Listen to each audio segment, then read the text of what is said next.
Lo que más, yo creo que este tipo de discursos están muy enfocados a una rendición de cuentas institucional de la gestión del año anterior frente al Poder Legislativo. Sí.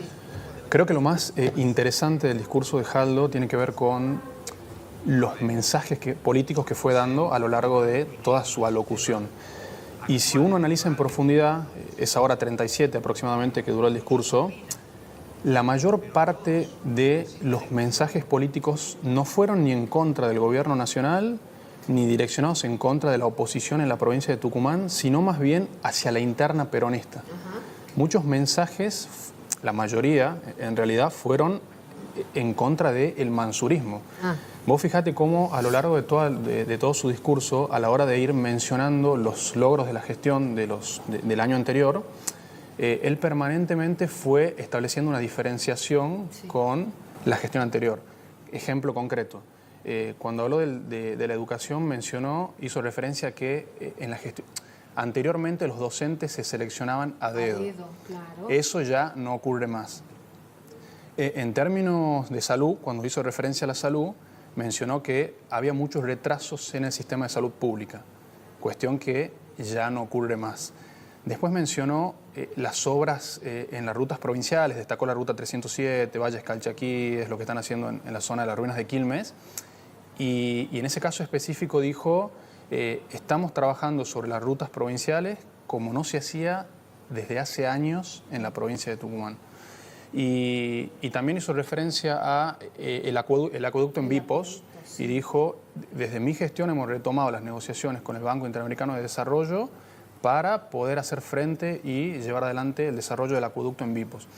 Y en cada referencia que hizo a sus logros de gestión, estableció una diferenciación con la gestión anterior. Hizo referencia a que esto forma parte de su gestión y desde que y en muchas ocasiones dijo, hace mucho tiempo que en la provincia de Tucumán no se hacían cosas. ¿Vos notas un énfasis especial en este discurso, en diferenciarse concretamente de la gestión Mansur? Yo noto que los mensajes políticos fueron principalmente hacia la interna peronista, hacia el mansurismo, y no tanto hacia la oposición o hacia el gobierno nacional. Sí. ¿Qué opinás sobre estas críticas que viene recibiendo justamente en relación a su vínculo con el gobierno nacional? Hoy hablábamos con Gabriel Yedlin y decía, no entiendo por qué se sigue de alguna manera apoyando, o por lo menos en este término de relaciones, ¿no?, con el gobierno de Milei. Bueno, en ese sentido él hizo mucho foco en el equilibrio. Él dijo, este es un gobernador dialoguista y independientemente de todos los calificativos que puedan ponerme, yo voy a seguir manteniendo el diálogo porque pongo el foco en los 2 millones de tucumanos que están a cargo en mi gestión. Sí. Y voy a poner siempre a Tucumán por delante. Y si eso me lleva a dialogar con la nación, lo voy a seguir haciendo. Y en ese sentido también hizo referencia a las deudas que la nación tiene con la provincia. Mencionó la deuda con el PAMI de 35.000 millones de pesos y la deuda de ANSES también con la provincia de 30.000 millones de pesos aproximadamente. Y se mencionó como un gobernador dialoguista para poder conseguir esos beneficios para la provincia de Tucumán. Hizo mucho foco en eso, en el diálogo. Fue uno también de las cosas a resaltar de su discurso. Yo soy un gobernador dialoguista y le voy a dar preponderancia a la provincia de Tucumán. ¿Qué le faltó al discurso para vos o cuáles fueron las ausencias en cuanto a temáticas, ¿no?, con las cuales se estaba esperando una definición de Jaldo? Yo creo que el discurso fue bastante ordenado, prolijo, que fue un típico discurso de rendición de cuentas institucional de gestión frente al Parlamento, donde el gobernador se presenta y va dando cuenta de lo que hizo en materia de educación, salud, infraestructura, vivienda, seguridad, que son teóricamente los bienes públicos que debe proveer el Estado, y es lo que tiene que hacer en este ejercicio de rendición de cuentas. Y hizo mención a algunas cuestiones estratégicas de la provincia, mencionó la economía del conocimiento, que me pareció interesantísimo. Mencionó algunas economías regionales a trabajar, como por ejemplo la nuez de pecan y el café, que es algo que Tucumán está avanzando en eso. Mencionó las obras en el aeropuerto como un logro de su gestión y la posibilidad de exportar. Y creo que ahí estuvo el mayor valor de su discurso, en decir, bueno, ¿qué es lo que tiene que hacer la provincia de Tucumán para poder desarrollarse de cara a los próximos años? Porque vos a la vuelta de la provincia de Tucumán, en la región, tenés Jujuy, Salta y Catamarca en el Triángulo del Litio. Y además con la aprobación de la ley de glaciares, ahora la minería va a poder seguir avanzando en estas provincias, por lo tanto va a haber un gran ingreso de recursos y desarrollo para estas provincias. Tucumán no tiene esos recursos, no tiene minería, no tiene litio, no. Entonces, ¿qué tiene que hacer Tucumán? Siendo que Tucumán es una provincia con gran incidencia en la historia de la Argentina. Bueno, ¿cuáles son los diferenciales? Y él habló muy bien de la economía del conocimiento, del turismo como valor diferencial y de la diversificación económica de la provincia. Entonces creo que eso fue el valor agregado y el diferencial como para salirse de lo esquemático y de la rendición de cuentas. Se volvió a cuestionar, Julio, el hecho de esta reforma en cuanto a lo electoral, ¿no?, que se había prometido en el 2025. Bueno, no en el 2025 únicamente, previamente ya otras gestiones habían prometido la eliminación de los acoples y reformas más de fondo, ¿no?, en el sistema electoral, pero de alguna manera medio que la dejó de plano ayer. Lo que él hizo, en realidad, cuando hizo referencia a la reforma política, él lo que está haciendo es contestarle a la oposición, porque la oposición viene reclamando una reforma del sistema electoral. Sí. Y uno de los argumentos de la oposición es el peronismo gana en la provincia de Tucumán en virtud del sistema electoral. El sistema electoral favorece el triunfo del peronismo desde hace décadas. Si se reforma el sistema electoral, este es uno de los argumentos de la oposición, el resultado sería diferente. Entonces él dice, señores, en Alberdi, en las últimas elecciones, hemos probado en el municipio de Alberdi con los dos sistemas. El sistema de boleta única nacional para la elección de diputados y el sistema electoral provincial para la elección de intendente. Y con ambos sistemas, el peronismo ganó y sacó la misma cantidad de votos. Entonces, el sistema no incide en que nosotros ganemos. Lo que está diciendo ahí, el fondo del mensaje de él es, el peronismo gana en la provincia de Tucumán porque la propuesta del peronismo es superadora a la propuesta que ofrecen ustedes desde la oposición. No tiene que ver el sistema electoral. Y te lo estoy demostrando con los datos de Alberdi. Obviamente, eso da para discutir un montón porque Alberdi es un municipio muy chico, hay que ver si realmente cómo funcionó el sistema de acoples en Alberdi ese día. Y además, obviamente, la boleta única tiene una multiplicidad de beneficios que son superadores a la boleta partidaria y sobre todo al sistema de acoples. Pero el mensaje que él está contestando, ese argumento. Sí, concretamente. Concreto. Y la política se trata de eso, de argumentar y contraargumentar. Quiero llevarte un poquito también y de paso repasar lo que fue el discurso de Chala. En este caso, acá quizá en la presentación que hizo el gobernador, también otros especialistas mencionaban, bueno, no se habló del transporte, que por ahí son algunos de los ejes que terminan siendo conflictivos, ¿no?, durante el año, una vez que comienza, porque es un problema irresuelto. Faltó alguna mención quizá a la justicia, probablemente. Y obras, dijo, bueno, no va a ser un año de obras, dijo, de grandes obras, Jaldo. Pero sí, Rosana Chala anunció, ¿no?, algunos trabajos en la capital, entre otras menciones. Y te quería consultar también, en cuanto a la relación política con Osvaldo Jaldo. Sí, bueno, vos pensás que la instancia estatal municipal es la más próxima al ciudadano. Entonces, el discurso de un intendente o de una intendenta tiene que estar enfocados en una rendición de cuentas más de tipo concreta y material. Exacto. Por eso es minuciosa, ¿no? Ella hizo mucho hincapié en las obras que realizaron y puso hincapié en la limpieza de los espacios verdes, limpieza de espacios públicos, cantidad de veredas arregladas, cantidad de baches arreglados, cantidad de alumbrado público nuevo, cantidad de proyecciones de obras para este año. Todo el foco puesto en esos avances materiales que son los que percibe de manera tangible el ciudadano común. Ve si el espacio verde está mejor, si la calle está mejor, si funcionan los semáforos, si se arreglan los baches. Entonces puso mucho el foco en eso.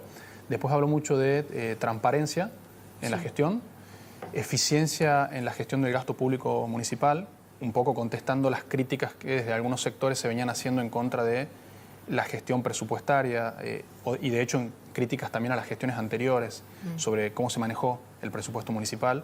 Trató de hablar de transparencia y de eficiencia en el gasto público. Y creo que lo más interesante del discurso está al final, cuando, más o menos similar a lo que pasó en la legislatura, ella también habla hacia adentro del peronismo y manda un mensaje de unidad diciendo que la municipalidad va a ser siempre una aliada y va a trabajar junto con la Casa de Gobierno en la solución de los problemas de los vecinos, en este caso de la capital. y que comparte la visión del gobernador Claro. en relación con el desarrollo de la provincia de Tucumán. Y quiero ir a Milei, ¿no? Tenemos un fragmento de lo que fue el discurso, arrancamos el programa diciendo, bueno, y consultándolo incluso a nuestra audiencia, a los televidentes, a los tucumanos. Una parte de los que consultamos en la calle, te contaba recién, no había visto el discurso, ¿no? Uno puede imaginar que sí, pero en realidad está claro que la gente está preocupada por otras cosas, ¿no? Y por otro lado, los que vieron el discurso y estuvieron atentos a la forma y al fondo de lo que dijo ayer Javier Milei, lo notaron, bueno, un discurso lleno de agravios al kirchnerismo. Vamos a ver un pedacito. Manga de ladrones, manga de chorros, por eso tienen a su líder presa.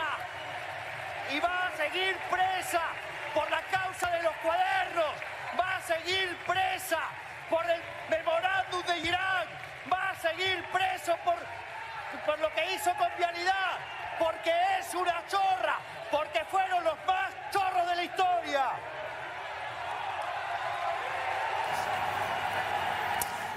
Bueno, 1 hora 40 más o menos, ¿no, Julio? Fue el discurso, 55 carillas que fueron intercaladas entre lo que es, bueno, lo formal, el aspecto más institucional de rendición de cuentas y presentar objetivos ya sea al final, y estos cruces, ¿no? Con la oposición.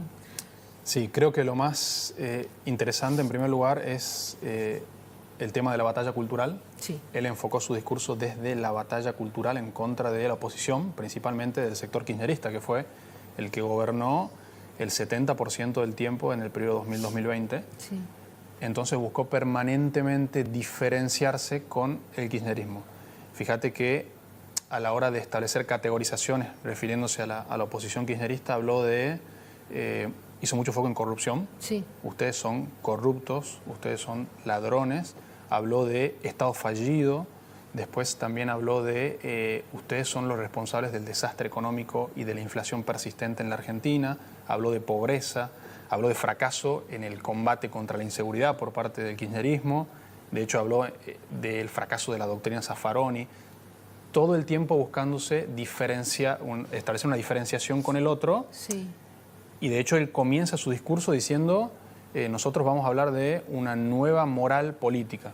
Pero sigue siendo consistente el hecho de volver una vez más al pasado, esa herencia, ha sido su caballito de batalla, campaña y estos 2 años, ¿no? Sigue siendo efectivo, políticamente redituable para Javier Milei, porque es otro Milei, ¿no? El que se vio justamente ayer. Venía siendo bastante moderado, sobre todo en la previa de la campaña electoral, por recomendaciones y demás, discursivamente muy violento, después bajó un poco el tono y ayer Milei, ¿no? Vuelvo al punto inicial. El gobierno está en un proceso de construcción de lo que se denomina el mito de gobierno. Y él construye eso desde la diferenciación de la otredad. Yo me diferencio del otro. Yo no soy lo que son ustedes. Sí. Yo soy parte de esos argentinos de bien de los que habla siempre el presidente. Sí, sí. Yo vengo a ayudar a los argentinos de bien a poder progresar y a construir una nueva forma de hacer política. Yo no tengo que ver con lo que hicieron ustedes. Ustedes son todo lo malo. Eso es típico del discurso populista, Exacto. Independientemente de que sea de izquierda o de derecha. Claro, claro. Está dentro de la categorización de lo que se conoce conceptualmente como populismo. Ahora, hay otro punto interesantísimo para el análisis, porque él en un momento habla como de las 3 banderas del gobierno. Sí, sí. Y en eso y por eso hablaba yo recién de la construcción de un mito de gobierno. Los gobiernos siempre tienen que construir una especie de mito que fortalezca y les dé legitimidad. Él habla, en primer lugar, dice el respeto por los valores occidentales. Punto 1, primera bandera. Y ahí habla de la filosofía griega, el derecho romano, la tradición judeocristiana, y después da una definición de justicia de Ulpiano, que dice que es dar a cada uno lo que le corresponde según su derecho. Es como la primera bandera. La segunda bandera habla de eficiencia económica. Y la tercera bandera, utilitarismo político. Y eso, si vos lo analizás, tiene una analogía contrapuesta con las 3 banderas del justicialismo, que para Perón eran la justicia social. Sí. Él dice, no, nosotros tenemos otro concepto de justicia. Para Perón la justicia social era sacarle a un sector y darle a otro sector, distribución de la riqueza. Él da la definición de Ulpiano. Para nosotros la justicia es darle a cada uno lo que le corresponde según su derecho. Segunda bandera para Milei, la eficiencia económica. Perón hablaba de la independencia económica. Tercera bandera para Milei, el utilitarismo político. Perón hablaba de la independencia, de la soberanía política. Entonces es como, hay una especie de analogía contrapuesta a las banderas tradicionales del justicialismo. Él está construyendo su mito de gobierno. Estas son nuestras tres banderas: valores occidentales, utilitarismo político y eficiencia económica. Sí. Eso es muy, muy interesante. No, quedó claro. Y por otro lado, ayer también, bueno, la transmisión fue todo también, decíamos, un show, ¿no? Desde la previa y cómo fue estructurada en general, lo que se vio y lo que no se vio, ¿no? Que también marca de alguna manera cómo está parado el gobierno de Javier Milei, los enfrentamientos internos que hay ahí dentro, ¿no? El rol de Victoria Villarroel. Después se analizó mucho el saludo frío y demás. Bueno, esto ya... Forma parte más de los chismes. De los chismes, ¿no? La política tiene un gran componente y un gran... condimento vinculado a los chismes. Sí. Nada, me pareció interesante también, sobre todo cuando, en términos de rendición de cuentas, el discurso estuvo permanentemente interrumpido por las chicanas del presidente hacia la oposición y las respuestas a las chicanas. Que se especulaba si estaba previsto o no. Eso está planificado, sí. Así como está planificado el horario por la cantidad de gente que ve el discurso, está planificado también estas contestaciones, son parte de una escenificación que potencian fortalecen el mito del gobierno y la diferenciación con el otro. Después lo interesante fue también al final cuando habló de la cuestión geopolítica y hizo mención a la vinculación estratégica de Argentina con los Estados Unidos para proteger los intereses nacionales en una región cada vez más estratégica como es el Atlántico Sur. Y habló mucho de cambios en el orden mundial y cómo Argentina se inserta en su nuevo orden. Nosotros vamos a estar con los Estados Unidos porque nosotros defendemos los valores occidentales y vamos a proteger estratégicamente los intereses de la nación argentina en una región estratégica como es el Atlántico Sur, que está siendo observada por naciones que tienen valores diferentes a nosotros, haciendo alusión principalmente a China, que tiene intereses en la región. Sí. Claramente marca un nuevo rumbo para la política exterior argentina, que es el alineamiento estratégico con los Estados Unidos. Si esto se hubiese mencionado 10 o 15 años atrás, hubiese recibido una catarata de críticas donde se lo hubiese tildado de cipayo, imperialista. Y vos fíjate cómo hay un cambio cultural también en la sociedad argentina y donde él se plantea como un éxito de su gestión. Sí. Totalmente. El alineamiento con los Estados Unidos. Exacto. Y lo voy a seguir manteniendo porque es estratégico, porque somos occidentales y porque nos vamos a proteger en contra de naciones que no tienen nada que ver con nosotros. No es un año electoral y la pregunta es qué podemos llegar a ver de Javier Milei y de la gestión, ¿no?, presidencial en este año. Bueno, y finalmente él hizo referencia también a grandes modificaciones en términos de legislación argentina en general. Habló de modificaciones, de intenciones de modificar la legislación penal, el Código Civil y Comercial, el Código Procesal Civil. Muy por encima, ¿no? Porque tampoco ahondó no mucho profundizó, en detalle. Habló de modificaciones en la justicia, de juicio por jurados, muchas modificaciones que son cambios estructurales digamos, en la estructura legal argentina, y habló también de un gran futuro para ciertos sectores económicos, principalmente el sector minero, en toda la parte cordillerana, el sector energético en la zona de Vaca Muerta, habló también de fauna marina y habló mucho del agro y cómo en los próximos años eso puede generar un gran ingreso de divisas para la Argentina. Hay una gran apuesta hacia esos sectores y con eso tiene que ver también lo que te mencionaba anteriormente. La aprobación de la ley de glaciares va a favorecer el desarrollo de inversiones mineras en diferentes regiones de la Argentina.